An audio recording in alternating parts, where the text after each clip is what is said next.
Oh my god. Sensitive content warning. If you think it's not, but it's really is. चलो बात करते हैं उस सच के बारे में जो तुम्हें शायद कभी हजम ना हो। मैंने जिनी एंड जॉर्जिया कंप्लीट किया, बट ट्रस्ट मी, वो देखने के बाद कुछ ज्यादा ही रिलेटेबिलिटी फैक्टर हो गया। फैमिली फैमिली क्या है?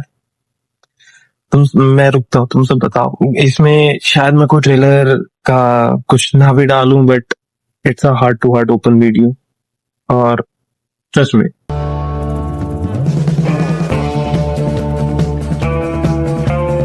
एक पिता अपनी बच्ची को गलाघोट करना देता है। एक पिता अपनी ही बेटी का दुष्ट कर्म करके खत्म कर। एक पिता अपनी ही बेटी को पीठ पीछे गोली मार देता है। क्यों? क्योंकि उनसे सोसाइटी की बातें नहीं सुनी जा रही थी। क्यों? उनसे उनकी सक्सेस नहीं देखी जा रही थी। आखिरकार परिवार अब रह क्या गया? परिवार के मायने क्या रह गए? सिर्फ फिजिकल नीड्स कि भाई सामान प्रोवाइड कर दिया, खाने को प्रोवाइड कर दिया, चीजें प्रोवाइड कर दी हैं, इट्स डन।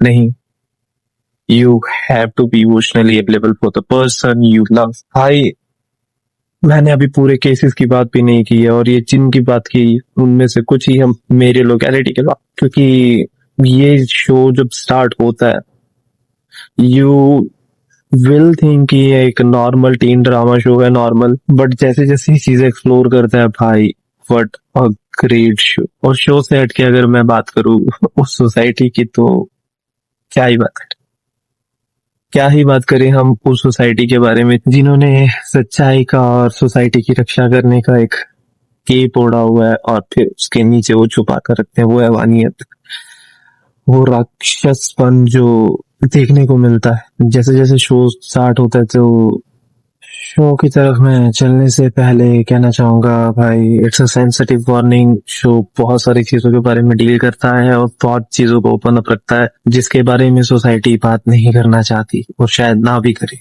शायद मैं भी कुछ चीजें इसमें सेंसर आउट कर दूं, क्योंकि आज के टाइम में everyone loves to play safe. कोई नहीं चाहेगा कि उनको बिना किसी वजह के एक वीडियो की वजह से कोर्ट में घसीट।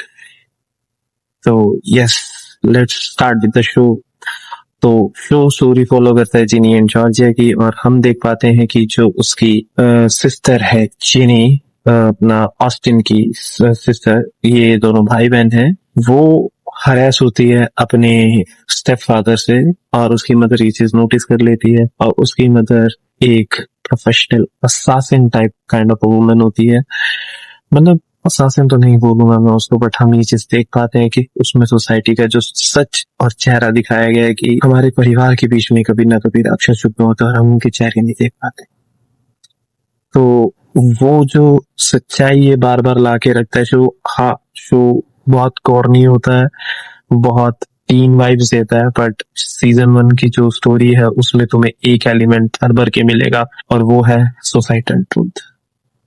क्योंकि हमें इसमें देखने को पता लगता है सीजन 1 में कि चीनी की मदर ने, जॉर्जिया मिलर ने, अपने बेटे के कार्ड नेम पर बहुत सारे क्रेडिट कार्ड ले लिए हैं, उसका सिबिल खराब हो चुका है, और वो एक लग्जरी लाइफ शोकेस करती है, शोकेस टू द सोसाइटी। क्या सोसाइटी के लिए ही सब कुछ करना मायने रहेगा? क्या emotional availability of a person, या फिर इमोशनल सपोर्ट, या फिर अपनी फैमिली से बात करना, वो पूरा नहीं है? मतलब अब मैं इस महीनों में क्या कहूँ कि जो ये सीजन 1 यहाँ पे एंड हो रहा होता है, बहुत डीप जाता है ये, और सीजन 2 और भी ज्यादा टर्न्स लेकर आता है। सीजन 1 में हमें देखने को पता लगता है कि उसके स्टेप फादर ने उसको हरास किया, और उसकी मदर ने उसको मार दिया, स्टेप फादर को। फिर वो लोग सिटी मूव कर लेते हैं, और स्टेप फादर का पैसा मदर को मिलता है, और वो उस पैसे से यूज करके एक घर लेती है, नई जगह पे शिफ्ट करती है, नए टाउन के मेयर को ही अपने प्रेम प्रभाव में डालती है, और वो प्रेम प्रभाव में डालने के बाद फिर हमें पता लगता है कि चीजें कैसे कैसे अनफोल्ड होती है, और साइड बाय साइड हम टीनेजर्स का वो काला सच जान पाते हैं जो हमें कभी देखने को नहीं मिलता। हाँ, शोज पोर्ट्रे करते हैं, बट इस शो में थोड़ा सा उसको एक ओवर हाइप करके दिखाया हुआ है, but trust me when I से इट इज, वो एक्यूरेट है कुछ पार्ट्स पे, because I have seen this, I have been there from the phase where you've been bullied just because of your skin. हाँ, मैं कॉलेज लाइफ में तो नहीं, बट वो कहानी हम कभी और के लिए बचा कर रखते हैं। तो फिर हम देख पाते हैं उसके साथ साथ ऑस्टिन की भी स्टोरी की। ऑस्टिन बार बार जगह बदलने की वजह से और अपनी फैमिली प्लेसेस बदलने की वजह से अभी भी अपने बिस्तर को गिला करता है और अभी भी वो डरता है। तो this show season 1 shows that कि इमोशनली अनअवेलेबल पेरेंट क्या कुछ कॉज कर सकते हैं। और सीजन 2 इस चीज को और भी ज्यादा डीप लेकर चलता है जब वो बात करते हैं जिनी के सेल्फ हार्म के बारे में। ट्रिगर वार्निंग, यहाँ पे कुछ चीजें मैं अपनी भी शेयर करने वाला हूँ। May be it's kind of a deep analysis, तो प्लीज अगर आप लोग ऐसे सेंसिटिव कंटेंट नहीं सुनना चाहते तो you can leave this. It's a me to me video.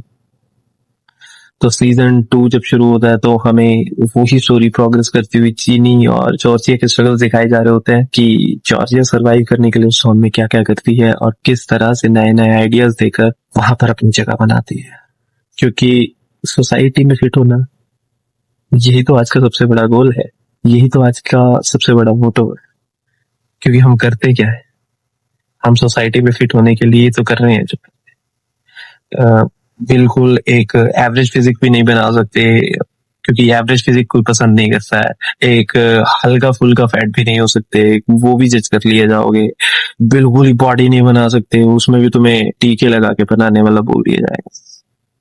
तो guys, this is really F up. और फिर उसके बाद हम देख पाते हैं कि जैसे जैसे शो की स्टोरी प्रोग्रेस करती है तो जिनी अपने फादर के पास रहने के लिए जाती है और वो अपने फादर को ये चीज बता देती है सेल्फ हार्म वाली। और हम देख पाते हैं सीजन 1 में जो जिनी एक बॉयफ्रेंड के साथ अटैच हो रही होती है, उसके साथ कुछ फाइट होने की वजह से या कुछ भी होने की वजह से वो सेल्फ हार्म करने बैठती है। तो यस, हमें सीजन 2 के एपिसोड के एंडिंग्स में पता लगता है कि उसकी मदर को वो चीज डिस्क्लोज होती है and we know about that कि जब पेरेंट्स जानते हैं कि उनकी वजह से उनका बेटा या बेटी क्या कर रहे हैं तो वो और ज्यादा गिल्ट होते हैं। आई होप कि ये चीजें यहाँ के भी पेरेंट्स देख पाते, यहाँ के भी पेरेंट्स समझ पाते कि बच्चों पर क्या बीतती है। वो अकेले पर, वो दुख, वो दर्द, वो पीड़ा, जब आपको सुनने वाला कोई नहीं होता, जब आपकी चीखें निकल रही होती है पर वो चीखें किसी तक पहुंच नहीं रही होती है। क्योंकि it's at that moment you feel the hit, you feel the blow कि हाँ भाई, you are being hurt. There is a big reason कि लोग इन चीजों को, इन सिनेमा को रिलेट करते हैं। क्यों? क्योंकि उनकी लाइफ को एक ट्विस्टेड ट्रॉमेटिक ड्रामा का टेक देकर स्क्रीन पर उतार दिया जाता है। और जैसे ही उसकी मदर देखती है उसके ब्रूसेस को, उसके मार्क्स को, तो वो खुद को सबसे पहले क्वेश्चन करती है कि did he did she did the right thing और नॉट। भाई, आई विश अगर सोसाइटी में भी ये चीज होती तो, क्योंकि भाई किसी को सपोर्ट नहीं मिलता। वी नेवर नो कि सामने वाले के दिमाग में क्या चल रहा होता है। We never know is he और she on the edge of a cliff or maybe edge of a trench। But मैं इसके बाद अगर स्टोरी की बात करूँ तो इसके बाद हमें देखने को मिलता है कि जिनी रिकवर होना चाहती है बट उसकी मदर के कुछ ना कुछ ट्रूथ बाहर निकल के आ रहे होते हैं। सीजन 2 में पता लगता है कि जिनी जान जाती है उसकी मदर ने उसके स्टेप फादर को ड्रग करके मारा था। और हम इस पूरे प्रोसेस में जान पाते हैं कि जॉर्जिया मिलर जो है वो एक बहुत ही ट्रॉमेटिक पास से आती है। और ट्रॉमेटिक पास भी किससे मिलता है? उसके पेरेंट्स से।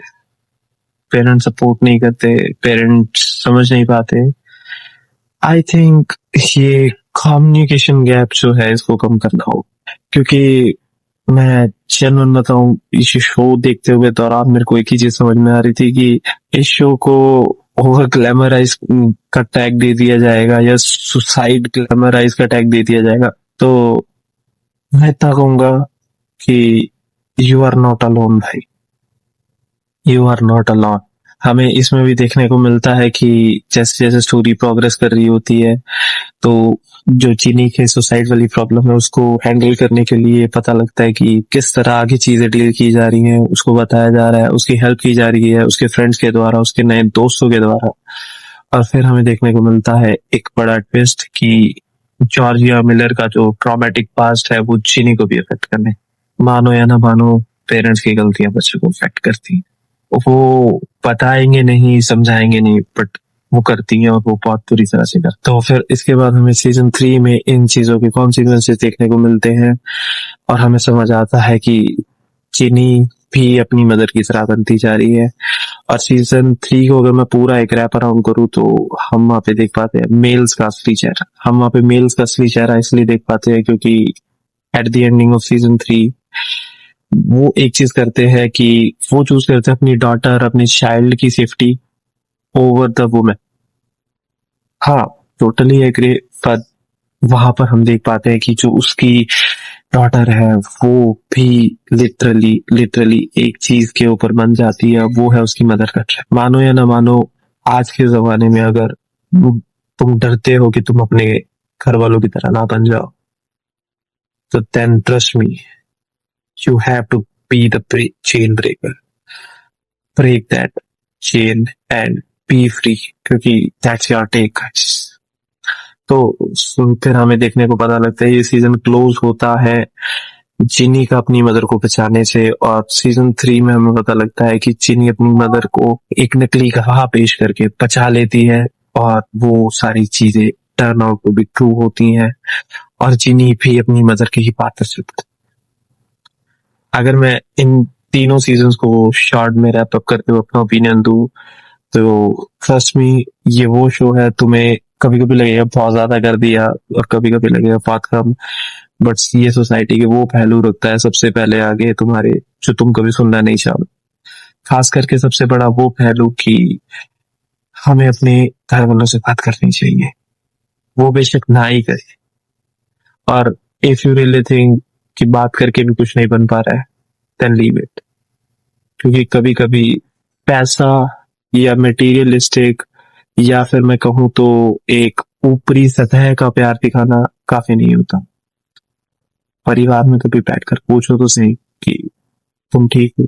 और हाँ, स्पेशल मेंशन देना चाहूंगा मैं सीजन 3 की उस एंडिंग को, जब हमें जो जिनी का बॉयफ्रेंड है उसकी साइड ऑफ द स्टोरी भी पता लगती है और हम जान पाते हैं कि हर घर एक टूटी हुई ईंट से बना, हर घर में वो ईंट है जो टूट कर उस घर को बनाती है, और वो ईंट मजबूती से टिकना तो चाहती है पर कुछ चीजें हैं जो उसको हिला कर इमारत को गिराना चाहे। क्योंकि जो सीजन 3 की एंडिंग थी, हमें उस एंडिंग में पता लगता है कि ट्रॉमेटिक फैमिली हर किसी की है, नोबडी इज परफेक्ट, और I say nobody has a perfect life, everyone is just pretending to be have.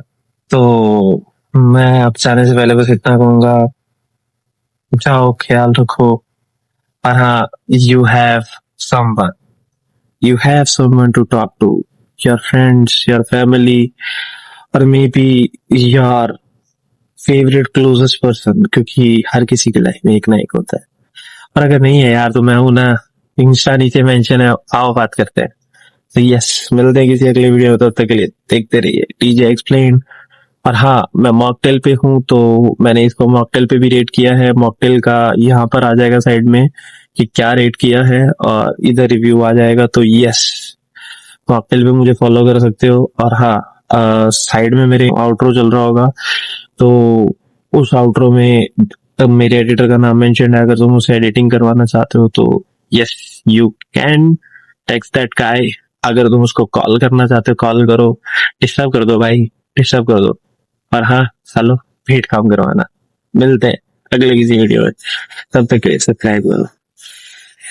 मुझे जान लीजिए मैं ये देना